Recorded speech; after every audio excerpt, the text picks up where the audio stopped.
La regeneración bautismal.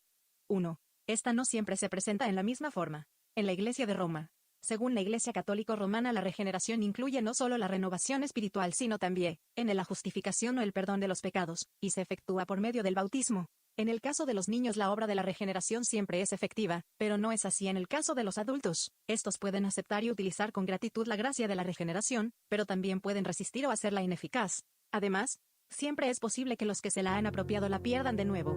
2. En la Iglesia Anglicana. La Iglesia de Inglaterra no está unánime sobre este punto, sino que representa dos tendencias diferentes. Los llamados pusellitas, en lo esencial, están en acuerdo con la Iglesia de Roma.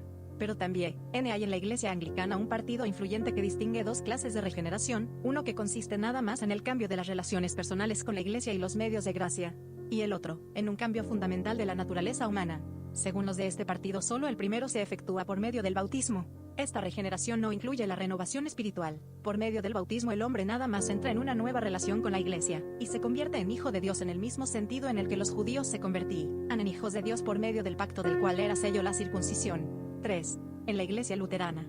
Lutero y sus seguidores no tuvieron cito, en limpiar su iglesia de la levadura del Roma en cuanto a este punto.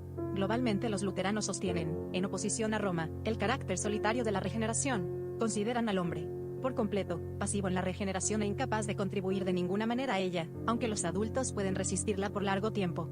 A la vez algunos enseñan que el bautismo, obrando ex opere operato, es el medio usual por el que Dios efectúa la regeneración. Es el medio usual, pero no el único, porque la predicación de la palabra también puede producirla. Hablan de dos clases de regeneración, es decir, regeneratio prima por medio de la cual se engendra la vida nueva, y la regeneratio secunda o renovatio, por medio de la cual la nueva vida se dirige en dirección hacia Dios. Aunque los niños reciben la regeneratio prima por medio del bautismo, los adultos, que reciben la primera regeneración, por medio de la palabra, se convierten en participantes de la regeneratio secunda por medio del bautismo. Según los luteranos la regeneración se puede perder, pero por medio de la gracia de Dios puede ser restaurada en el corazón del pecador penitente y eso sin que sea rebautizado. El bautismo es la prenda de la continua solicitud de Dios para renovar al bautizado y perdonarle sus pecados. Además, la regeneración no siempre se ejecuta instantáneamente, sino que sigue, con frecuencia, un proceso gradual en la vida de los adultos. El concepto arminiano. Según los arminianos la regeneración no es obra exclusiva de Dios, ni es tampoco exclusiva del hombre, es el fruto de la elección del hombre para cooperar con las influencias divinas ejercidas por medio de la verdad.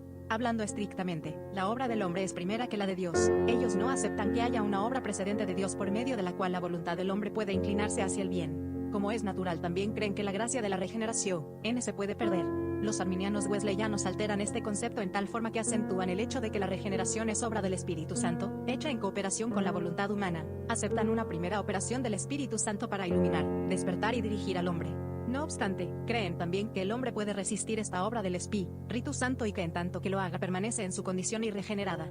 El concepto de los teólogos de posición media. Este concepto está modelado según el pensamiento panteísta.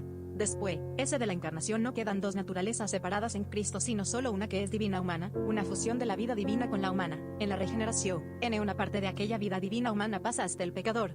Esto no requiere del Espíritu Santo una operación por separado. En donde quiera que el pecador sea regenerado, la vida nueva ha sido comunicada a la Iglesia de una vez por todas. Es en la actualidad la posesión permanente de la Iglesia, y pasa de la Iglesia a los individuos. La comunión con la Iglesia también, asegura la participación de la vida nueva. Este concepto ignora por completo el aspecto legal de la obra de Cristo. Además, hace imposible sostener que alguien haya podido ser regenerado antes de que existiera la vida divina humana de Cristo. Los santos del Antiguo Testamento no pudieron ser regenerados. Shlaya Maha es el padre de este concepto.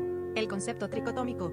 Algunos teólogos construyeron una teoría peculiar de la regeneración, basándose en el concepto tricotómico de la naturaleza humana. Procedieron sobre la hipótesis de que el hombre consiste de tres partes: cuerpo, alma y espíritu. Se acepta por lo general, aunque hay variaciones sobre este punto, que el pecado tiene su asiento nada más en el alma, y no en el espíritu, pneuma.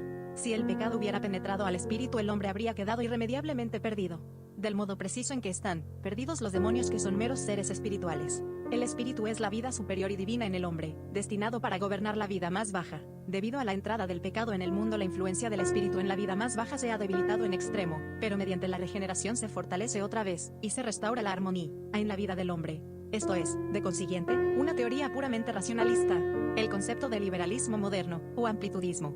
Los teólogos amplitudistas, liberales, de la actualidad, no tienen todo el mismo concepto de la regeneración. Algunos hablan en términos que nos hacen recordar a Shlaya Maha. No obstante, de manera más general patrocina un concepto meramente naturalista, son adversos a la idea de que la regeneración es una obra sobrenatural y recreadora de Dios. En virtud de un Dios inmanente, cada hombre tiene un principio divino dentro de él y de esta manera poseen en forma potencial todo lo que es necesario para la salvación.